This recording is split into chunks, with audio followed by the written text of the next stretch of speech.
Lisa, to Emmett and Rona, to Fergal and Angelina, to Sean and Michelle, to Makina, to Maisie, Tyler, Jay, Kane, Rory, Young, Thea, Luca, the twins, Dylan and Dara, to Michael, Arlen and Ellie, to Bob Moore's sister Geraldine and her husband Martin Conley, his brothers Brian and Seamus, his uncle Jerry and his family, and to the extended Pickerings and Story families. Or a dirt Pierce tá our Fiha Rista. Agus Tomwich, Quick, Fosta, Eganur, Tierna, the Bob, agus Tas, Oging, agus Tas, Logan, Circle, Free to Rista Fosta. Alan, Dini, Brunok, and Sean, Newmar, Kindwich, our Cora, our Jora, our Gomrad, our Shanaki, our Rablo Jock, Don Scott. I want to thank the doctors and the nurses and the surgeons and the NHS staff who fought hard to save Bob. I want to thank all of the black and whites and his comrades here who organised today's funeral proceedings, and the many friends who gathered in the Story home, rallied round Teresa and the family, not just now but during Bob's illness. I want to thank Father Gary for his kind words, and Myra and Padraig and Sean and Rasha and Eamon and Grania, Bahanya and Kjol Gallanta aboard ship doing over Sandwich, Weir, Wake, Diksha, Boston. There are others who could speak here today about Bobby. Those who soldiered with him, those who served long, hard time with him, those who helped build the peace with him, those who helped build Sinn Féin with him, or Geraldine, or his beloved Teresa could speak here about Bobby, the man we all loved, and scores, perhaps hundreds, could tell of Bobby's many quiet, private acts of kindness. Jerry Kelly and Beck could tell the real story about the Great Escape. Marty or Padraig could correct many of Bob's tall tales. And outside of those small, tight circles of friends, there are many others among us who have their own big Bob story. I'm sure everybody who knew Bob has some little affectionate tale to tell. So I find it very daunting and very humbling and heartbreaking, but a great honour to speak here today. I also find it very unique and touching that many people have sympathised with me about Bobby's death, and the same thing happened, I remember, with Martin McGuinness. And I've also found myself sympathising with Bobby's comrades, and particularly with his very close friends. And I think that's a good thing. We've lost a crown Taka. We've lost a crown Lake. I've known many sound people, but Bobby was out on his own. He was always positive. He was a great motivator. One comrade told me one day that Bobby's story would make you think you could fly a plane. Ni ro aim rod do janta aga. And when you talk to him, whatever the issue, you always came away knowing that he would move heaven and earth to do what was needed to be done to help. And he would do it with a smile. The crack around Bobby was mighty. He found it difficult to say words starting with an S. That would trigger his stammer. But he turned that into an advantage as well. And many times have we been at a meeting and we hear Bob saying, we need to pick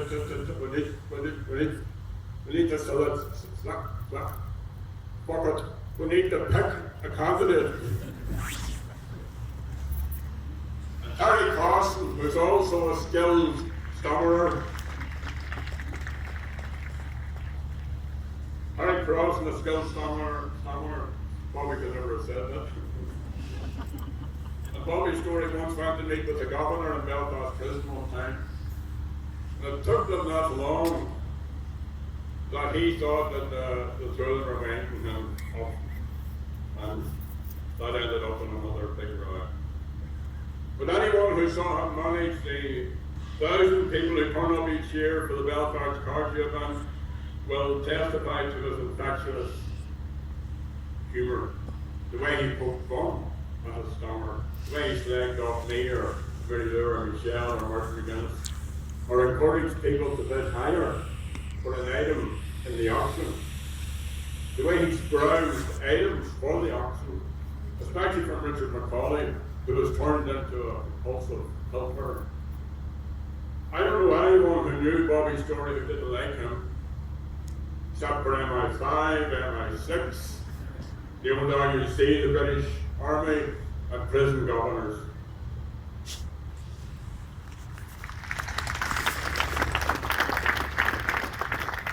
And how could you not like him?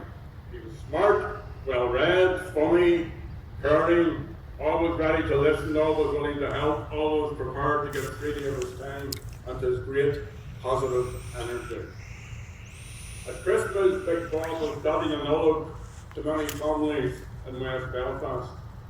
He did this quietly, privately, with no fuss. Money had no value for him personally. Far beyond that, the leis Olaf Féin, a Garrett Pudgy, the Dini Ella. He was selfless in seeking to support others. The first 16 years of his life was spent in North Belfast. He was 13 when the Falls and the Connaught area and Ardoyne were attacked by loyalist mobs led by the RUC and the Beast Specialists. Hundreds of homes were burnt out, thousands became refugees in our own city. Bobby lived with his mother, Peggy, and father, Bobby, in the Marathon on the Old Park Road. They were forced out of their home. They went to live in another area in North Belfast. They were forced from that also.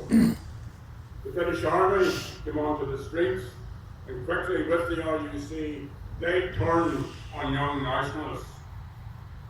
And this week, 50 years ago, three hugely significant events occurred which had a profound effect on the 14-year-old Bobby story.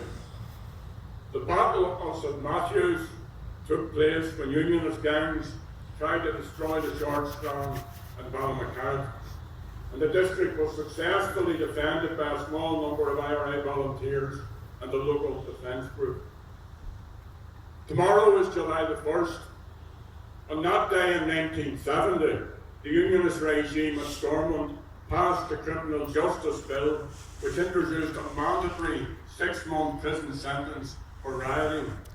Within 6 months, over 100, mostly young nationalists, were imprisoned under mandatory sentences. And 50 years ago, this Friday, the Falls curfew began. 3,500 British soldiers surrounded the Falls, killed 4 civilians, shrouded the area in clouds of CS gas. Hundreds were arrested and beaten, homes were smashed, mothers were denied food for their babies.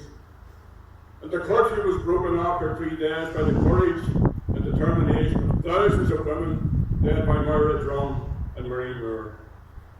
And Bobby was politicised by all of this, by all these events around him. And the editorial in our local community newspaper, the Anderson Town News, this week describes all of this extremely well, including how the Republican youth of Belfast rose up against the Orange, against the British state, and brought all of us to where we are today, particularly in this city of Belfast. Bobby has described his own experiences at the hands of the RUC and the British Army. He does it in a very understated way. I was arrested 20 times in a 4-month period. They tied me up once and threw me out on the Shankill Road. They beat me at chapel one night. My experience was no different from many other people's experiences. The more beatings they gave me, the more my resolve developed. These were the things that brought me to be a Republican activist. Eventually, he got his way, and in the summer of 1972, he joined the Irish Republican Army. He was 16.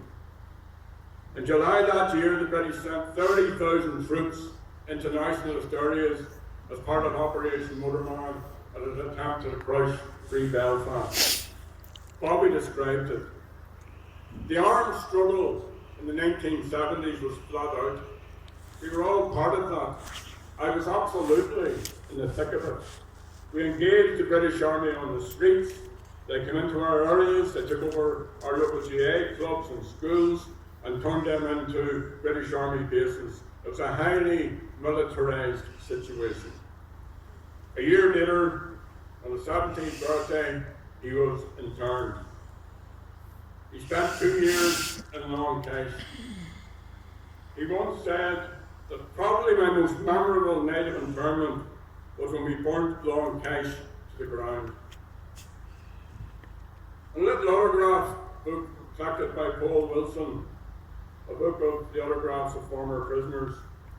Bobby's entry reads, Bobby's story, interned 1973 to 75, remand 76 to 77, remand 77 to 77, remand 78 to 79, remand 79 to 81, sentence 81 to 94, remand 96 to 98. And he wrote, a life of struggle is a life well lived. And he finished it with a wee smiley face at the bottom.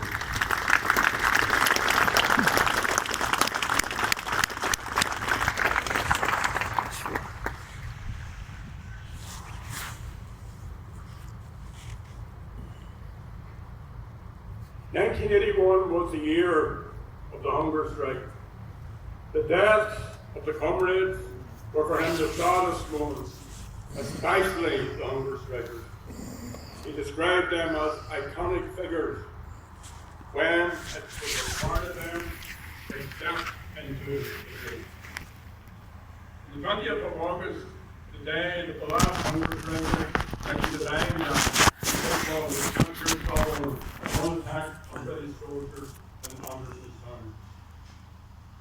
He was later sentenced to 18 years, and the 1983 escape came soon after that. Now, it wasn't all down to Big Gordon.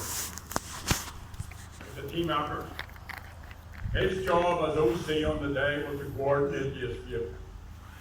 He always said the biggest contribution to making that day so successful was the comradeship.